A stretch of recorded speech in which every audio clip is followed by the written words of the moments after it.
श्री दुर्गा सप्तशती पाठ का 7वां अध्याय। चंड और मुंड का वध। ध्यान। मैं मातंगी देवी का ध्यान करती हूँ।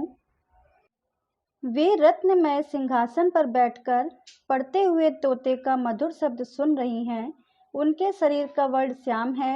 वे अपना एक पैर कमल पर रखे हुए हैं और मस्तक पर अर्धचंद्र धारण करती हैं तथा कहार पुष्पों की माला धारण किए वीणा बजाती हैं। उनके अंग में कसी हुई चोली शोभा पा रही है। वे लाल रंग की साड़ी पहने हाथ में शंखमय पात्र लिए हुए हैं। उनके बदन पर मधु का हल्का हल्का प्रभाव जान पड़ता है और ललाट में बेंदी शोभा पा रही है। ऋषि कहते हैं, तदनंतर शुंभ की आज्ञा पाकर वे चंड मुंड आदि दैत्य चतुरंगड़ी सेना के साथ अस्त्र शस्त्रों से सुसज्जित हो चल दिए। फिर गिरिराज हिमालय के सुवर्णमय ऊंचे शिखर पर पहुंचकर उन्होंने सिंह पर बैठी देवी को देखा। वे मंद मंद मुस्कुरा रही थी। उन्हें देखकर दैत्य लोग तत्परता से पकड़ने का उद्योग करने लगे। किसी ने धनुष तान लिया, किसी ने तलवार संभाली और कुछ लोग देवी के पास आकर खड़े हो गए। तब अंबिका ने उन शत्रुओं के प्रति बड़ा क्रोध किया। उस समय क्रोध के कारण उनका मुख काला पड़ गया, ललाट में भौवें टेढ़ी हो गई और वहां से तुरंत विकराल मुखी काली प्रकट हुई, जो तलवार और पास लिए हुए थी। वे विचित्र खड़वांग धारण किए और चीते की चर्म की साड़ी पहने नरमुंडों की माला से विभूषित थी। उनके शरीर का मांस सूख गया था, केवल हड्डियों का ढांचा था, जिससे वे अत्यंत भयंकर जान पड़ती थी। उनका मुख बहुत विशाल था। जीभ लपलपाने के कारण वे और भी डरावनी प्रतीत होती थी। उनकी आंखें भीतर को धसी हुई और कुछ लाल थी। वे अपने भयंकर गर्जना से संपूर्ण दिशाओं को गुंजा रही थी।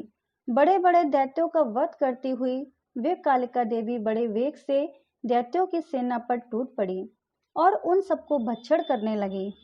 वे पार्थ सुरक्षकों, अंकुशधारी महावतों, योद्धाओं और घंटा सहित कितने ही हाथियों को एक ही हाथ से पकड़कर मुंह में डाल लेती थीं।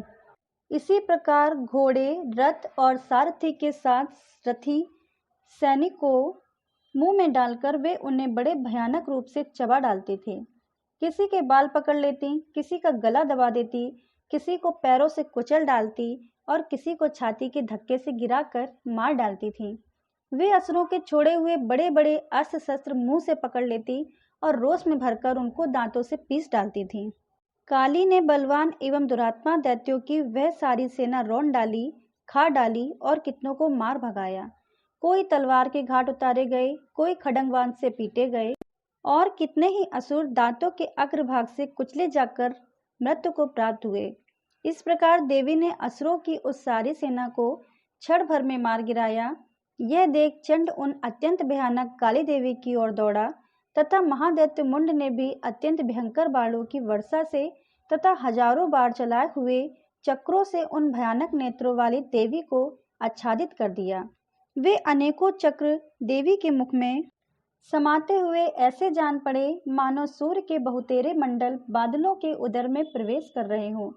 तब भयंकर गर्जना करने वाली काली ने अत्यंत रोष में भरकर विकट अट्टहास किया।